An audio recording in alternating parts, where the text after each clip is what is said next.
അതുപോലെ തന്നെ പുതിയ പുതിയ സൗകര്യങ്ങളാണ്. ഇപ്പൊ ഈ ആഹാരം ഇവര് റെയിൽ റോഡ്സ് വന്നു, അവര് ഫുഡ് വിതരണം ചെയ്യുമ്പോൾ അത് കഴിക്കാൻ ആഗ്രഹമുള്ള വ്യക്തികൾ ഇവിടെ ഒരു കൗണ്ടറുണ്ട്. അത് കൂടാതെ ഇവര് പിന്നെ ബസിന്റെ ഉള്ളിലേക്ക് കൊടുക്കും. അരമണിക്കൂർ മുമ്പേ നിങ്ങൾ KSRTCയുടെ റിസർവേഷൻ സൈറ്റിൽ തന്നെ കയറി കഴിഞ്ഞാൽ അവിടെ നിന്ന് ഈ റെയിൽ റോഡ്സിന്റെ ലിങ്ക് കിട്ടും. ആ ലിങ്കിലൂടെ കയറി റിസർവ് ചെയ്ത് കഴിഞ്ഞാൽ 25 മിനിറ്റ് അല്ലേ, എത്ര മിനിറ്റ്? അതായത് ഇപ്പൊ തിരുവനന്തപുരത്ത് പുറപ്പെട്ട് കൊട്ടാരക്കര എത്തുന്നതിന് 25 മിനിറ്റ് മുമ്പേ നിങ്ങൾ ചെയ്യണം. ഇപ്പൊ 10 സ്ഥലങ്ങളിലാണ് ഇവർ യൂണിറ്റ് തുടങ്ങുന്നത്. അതിൽ 4 എണ്ണം ഇപ്പം തുടങ്ങുന്നു. ഇന്ന് ട്രിവാൻഡ്രം, അടുത്ത ദിവസങ്ങളിൽ കൊട്ടാരക്കര, കൊല്ലം, എറണാകുളം, ഈ 4 സ്ഥലത്താണ് ആദ്യഘട്ടത്തിൽ അവർ തുടങ്ങുന്നത്. 10 സ്ഥലങ്ങളിലാണ് ഈ സ്റ്റാർട്ടപ്പ് കമ്പനിക്ക് തുടങ്ങാൻ നമ്മൾ അനുവാദം കൊടുത്തിരിക്കുന്നത്. വിപ്ലവകരമായ മാറ്റങ്ങൾ KSRTCയിൽ ഉണ്ടാകും.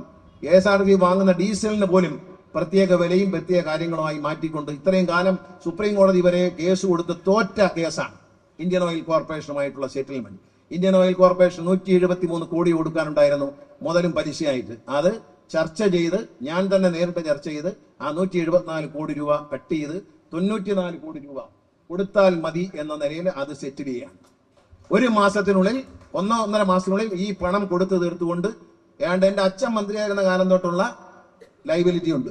ഞാൻ മന്ത്രിയായ 2001, അതിന് മുമ്പ്, അത് കഴിഞ്ഞ് അച്ഛൻ മന്ത്രിയായിട്ട് വന്ന്, അത് കഴിഞ്ഞ് ഇത്രയും മന്ത്രിമാര് മാറി വന്നിട്ടുള്ള ലൈബിലിറ്റി വർദ്ധിച്ച് പലിശ അടക്കം 174 കോടി രൂപ ഉണ്ടായിരുന്നു. അതിനെ 94 കോടി രൂപയായി സെറ്റിൽ ചെയ്യാണ്. 1 മാസത്തിനുള്ളിൽ അത് കൊടുത്തു തീർക്കും. 30 ദിവസത്തിനുള്ളിൽ അവരുടെ പണം കൊടുത്തു തീർത്ത് അവരുടെ ലൈബിലിറ്റി അവസാനിപ്പിക്കും. അവരുമായി പുതിയ ടേംസ് ആൻഡ് കണ്ടീഷനാണ്. അവരുമായിട്ട് വില കുറച്ച്, കേരളം മുഴുവൻ പല വിലയ്ക്കാണ് കേരളത്തിൽ പെട്രോൾ തരുന്നത്. പല വിലയ്ക്ക് തരുന്നത് മാറ്റിക്കൊണ്ട് 1 ലിറ്റർ ഡീസലിന്റെ പുറത്ത് 3 രൂപ 10 പൈസ കുറച്ചുകൊണ്ട് നമ്മൾ ഡീസൽ വാങ്ങാൻ പോവുകയാണ്. പിന്നെ നമുക്ക് മാത്രമല്ല, നമ്മുടെ എല്ലാ ബസ് സ്റ്റേഷനിലെയും ഓട്ടോമേറ്റ് ചെയ്യാൻ പോവുകയാണ്. ഈ ബസ് പെട്രോൾ അടിക്കുന്ന സാധനത്തിൽ തന്നെ ഒരു ഓട്ടോമേഷൻ വരും. എന്നോടി ഓരോ ബസ്സിലും എത്ര ഡീസൽ അടിച്ചു, അത് എത്ര കണ്ട് ഉപയോഗിച്ചു, ഡ്രൈവറുടെ കുഴപ്പമാണോ, വണ്ടിയുടെ കുഴപ്പമാണോ, ഡ്രൈവർ മാറുമ്പോൾ മൈലേജ് കുറയുന്നുണ്ടോ കൂടുന്നുണ്ടോ, ഇതെല്ലാം കമ്പ്യൂട്ടർ അധിഷ്ഠിതമായ സോഫ്റ്റ്വെയറിലൂടെ നമുക്ക് കിട്ടും. ഫുൾ ഓട്ടോമേഷൻ എന്ന് പറയുന്നത് കോടിക്കണക്കിന് രൂപ ചെലവാക്കിയിട്ടാണ് ഇന്ത്യൻ ഓയിൽ കോർപ്പറേഷൻ നമുക്ക് സൗജന്യമായി ചെയ്തത്. നമ്മുടെ എല്ലാ ബസ് സ്റ്റേഷനിലെയും ഡിസ്പെൻസറും തൊട്ട് ഓരോ വണ്ടിയിലും ഡീസൽ അടിക്കുമ്പോൾ ഇന്ന രജിസ്ട്രേഷൻ വണ്ടിയിൽ ഇന്ന വണ്ടിയിൽ ഇത്ര ലിറ്റർ ഡീസൽ അടിച്ചിരിക്കുന്നു, ഇത് നമുക്ക് കാണാൻ പറ്റും. ഇത് മുഴുവൻ KSRTC ഓഫീസർമാർക്ക് കാണത്തക്ക രീതിയിൽ വന്നുകൊണ്ടിരിക്കും. അത് വെച്ച് അനലൈസ് ചെയ്തുകൊണ്ട് കൂടുതൽ മൈലേജ് കിട്ടുന്ന സംവിധാനമുണ്ട്.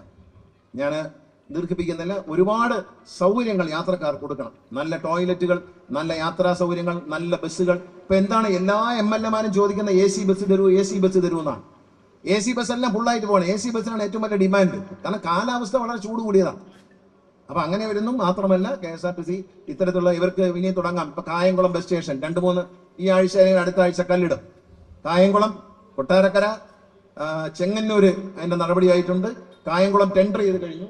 പിന്നെ അങ്ങനെ എറണാകുളം, തൃശ്ശൂര്, മൂവാറ്റുപുഴ പിന്നെ ബസ് സ്റ്റേഷൻ ഉദ്ഘാടനം ചെയ്യാൻ വേണ്ടി റെഡിയായിട്ട് കിടക്കുകയാണ്. ഇതെല്ലാം ഉദ്ഘാടനം ചെയ്യാൻ പോവാണ്. പുതിയ നിർമ്മാണ പ്രവർത്തനങ്ങൾ തുടങ്ങുന്നത്, ആറ്റിങ്ങൽ തുടങ്ങാൻ പരിപാടിയുണ്ട്, അതിന് റെഡിയായി വരുന്നു. കായംകുളം ഇപ്പോൾ ടെൻഡറിലേക്ക് പോയി കഴിഞ്ഞു. അതെല്ലാം കല്ലിടാൻ വേണ്ടി MLA മാർ വിളിക്കുന്നുണ്ട്. ഈ അടുത്ത ദിവസങ്ങളിൽ തന്നെ അതെല്ലാം കല്ലിട്ട് നിർമ്മാണ പ്രവർത്തനങ്ങൾ തുടങ്ങും. വളരെ സന്തോഷമുള്ള കാര്യമാണ്. KSRTCയുടെ വളർച്ചയിൽ ജീവനക്കാരും ജനങ്ങളും വഹിക്കുന്ന പങ്ക് വളരെ വലുതാണ്. ഈ റെയിൽ റോഡ്സ് കമ്പനി എറണാകുളത്ത് റെയിൽവേ സ്റ്റേഷനുമായി ബന്ധപ്പെട്ട് ഇവർ ഇതിനു മുമ്പ് ഇതുപോലെ ഒരു സ്റ്റോള് തുടങ്ങിയിട്ടുണ്ട്. പക്ഷെ KSRTCയുമായി അവർ ടൈപ്പിലെത്തിയാണ്. ചെറുപ്പക്കാരായ കുട്ടികളാണ്. അവര് ബിസിനസ് ചെയ്ത് സ്റ്റാർട്ടപ്പ് തുടങ്ങി വളർന്ന് വിജയിച്ചു വരുന്നത് കേരളത്തിന് കാണണം. അതാണ് ഇടതുമുന്നണി സർക്കാരിന്റെ ലക്ഷ്യം. പുതിയ കുട്ടികൾ കടന്നു വന്ന് വിദേശ രാജ്യങ്ങളിൽ പോകാതെ ഇവിടെ കടന്നു വന്ന് ഇവിടെ വളർന്ന് ഇവിടെ പ്രവർത്തിച്ച് ഇവിടെ വിജയിച്ച് കാണിക്കുന്ന ചലഞ്ചിങ് ആയിട്ടുള്ള അവസരങ്ങളാണ്. അതുകൊണ്ടാണ് ഈ കുട്ടികൾ എന്നെ കാണാൻ വേണ്ടി പത്തനാപുരത്ത് വന്നപ്പോൾ ആ നിമിഷം അവർക്കറിയാം, അവർ തന്നെ ഞെട്ടിപ്പോയി. ആ നിമിഷം ഇത് കേട്ടപ്പോൾ ഞാൻ പറഞ്ഞു, കൊള്ളാം, നിങ്ങൾ നേരെ തിരുവനന്തപുരത്തേക്ക് വിടുക, KSRTCയുടെ CMD കാണുക. എന്നിട്ട് ഞാൻ പ്രമോചനെ വിളിച്ചു. ഇവരവിടെ നിന്ന് പുറപ്പെടുമ്പോൾ 2 മണിയായിരുന്നു എന്റെ ഓർമ്മ. 2-2:30 മണിക്കാർ എന്നെ അവർ പത്തനാപുരത്ത് വീട്ടിൽ കാണുന്നത്.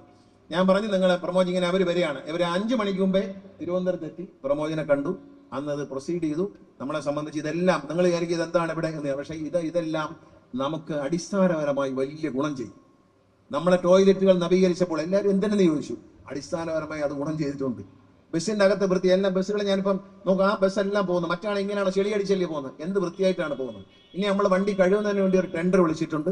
അത് ഉറപ്പിച്ചു കഴിഞ്ഞാൽ വണ്ടി അവർ കഴിവും. പക്ഷെ നമ്മുടെ ഡ്രൈവർമാരും കണ്ടക്ടർമാരും എത്ര നന്നായിട്ടാണ് ഈ 2 ബസ് ഇപ്പോൾ പോകുന്നത്. ഏതാണ് ഇവിടെ ഒരു ബസ് കിടപ്പുണ്ട്, എന്തെങ്കിലും ഒരു അഴുക്കോ പൊടിയോ മറ്റേ ഇങ്ങനെയാണോ ചെളിയും മണ്ണുമായിട്ടല്ലേ പോകുന്നത്? ഇപ്പൊ അങ്ങനെയാണോ പോകുന്നത്? അതാണ് വ്യത്യാസം. അത് ആളുകളെ, ജനങ്ങൾ അകത്തായാലും പുറത്തായാലും. ഇപ്പൊ വണ്ടി CMD എന്ന് പറഞ്ഞു, അദ്ദേഹം ഇവിടെ വന്നപ്പോ 2 വണ്ടിക്കകത്ത് കയറ്റി ചെക്ക് ലിസ്റ്റ് വെച്ച് ഒന്ന് പരിശോധിച്ചു എന്ന് പറഞ്ഞു.